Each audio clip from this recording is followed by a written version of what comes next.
Calibration 7. I don't know what I'm doing here.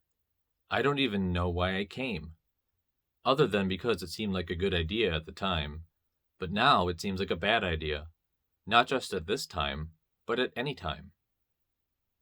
The silence engulfs me, deafening, broken only by the occasional clack of keys or turn of a page. No one visits the library anymore, especially not in the early evening on a Tuesday. As for if they visit any other time, I don't know. But based on the general knowledge and cultural aptitude I see displayed by my fellow humans on those rare occasions when I dare venture out into society, I find it very unlikely. Though now that I'm here, I can see why. Perhaps it's really no different here than anywhere else where people congregate. Perhaps it's that dead quiet that permeates the room so deeply that even acts of silence echo in my ears. I can hear them, tearing at my skin, peeling it away with their eyes, the strangers, the bespectacled librarian behind the counter, the guy shopping on eBay on one of the ancient desktops in the computer lab.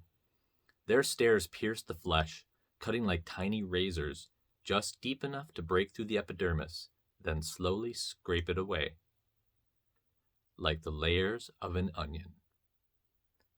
They search for what's inside of me, what brought me here, what nefarious purpose lends me to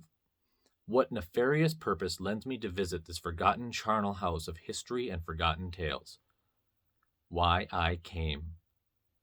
I thought I knew the answer, thought I had a reason for my action. But while a phone call and a feeling do little more than set a previously static reality into motion, the cause is clear. The effect remains unknown. Why am I here? Do I ask the librarian if she called? Do I dare scrape up the courage to just blindly walk up to a stranger Do I dare scrape up the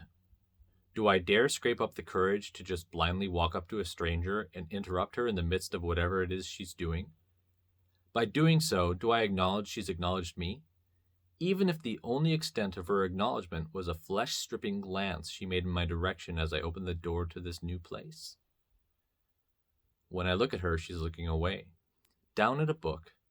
But I know once I look away, her gaze returns to me, questioning my purpose, my reason for being here. If I stay long enough, she'll ask me to leave. I pretend to look busy myself. Flip through the photos on my phone like I'm looking for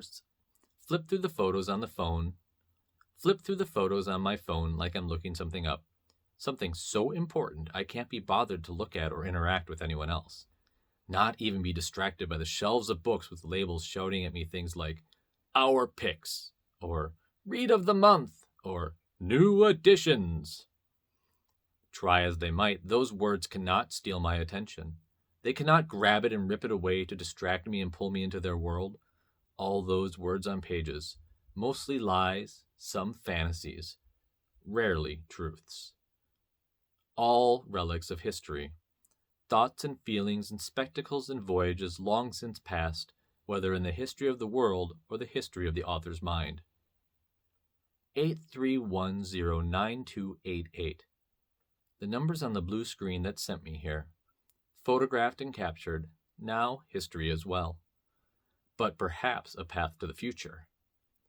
History defines our future, and the future repeats our past.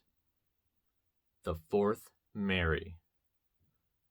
Looks just like new, even though it was published in 1982. I'm not going to check it out. I don't even have a library card. And I will not, shall not, cannot, dare not speak to the librarian. For she's watching me again. But I know she won't stop me.